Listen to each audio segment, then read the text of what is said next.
আল্লাহর প্রথম পরিচয় হচ্ছে তিনি রব। আল্লাহর প্রথম পরিচয় কি? তিনি রব। এজন্য কোরআনের শুরুতে তিনি নিজের প্রথম পরিচয় দিয়েছেন, তিনি রব। আবার লক্ষ্য করে দেখেন কোরআনের শেষ সূরা সূরাতুন নাস, সেখানে আল্লাহ নিজের প্রথম পরিচয় দিয়েছেন, তিনি রব। আল্লাহ রাব্বুল আলামিন বলেন, কুল আউযু বিরাব্বিন নাস মালিকিন নাস ইলাহিন নাস। আবার আল্লাহ রাব্বুল আলামিন আরেক জায়গায় রবের পরিচয় দিচ্ছেন, আল্লাযী লাহু মুলকুস সামাওয়াতি ওয়াল আরদি ওয়া লাম ইয়াত্তাখিয ওয়ালাদান ওয়া লাম ইয়াকুন লাহু শারীকুন ফিল মুলকি ওয়া খালাকা কুল্লা শাইইন ফাকদ্দারাহু তাকদীরা। বলেন আল্লাহু আকবার।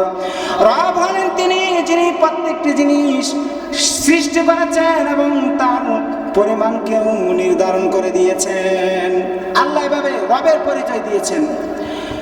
মুহতারাম হাজিরিন, আশ্চর্য হবেন, এখানে আল্লাহ রাব্বুল আলামিন তার রবের পরিচয় শেষ করে নাই। বাবা আদম আলাইহিস সালাম থেকে শুরু করে আমাদের নবী জনাবে মুহাম্মদ রাসূলুল্লাহ সাল্লাল্লাহু আলাইহি ওয়াসাল্লাম পর্যন্ত এই পৃথিবীতে যত নবী এসেছেন, যত রাসূল এসেছেন, সমস্ত নবী রাসূলদের কাছে আল্লাহ নিজের প্রথম পরিচয় দিয়েছেন, তিনি রব।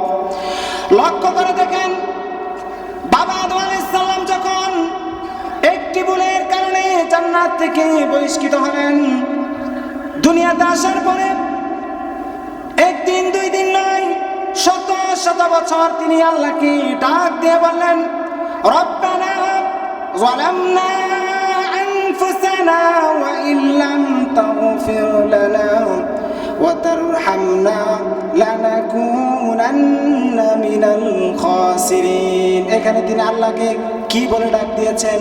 রব বলে। নবুয়তের ধারাবাহিকতা আবার পৃথিবীতে আসলেন হযরত ইব্রাহিম আলাইহিস সালাম। ইব্রাহিম আলাইহিস সালামকে আল্লাহ পাকের রুবুবিয়্যত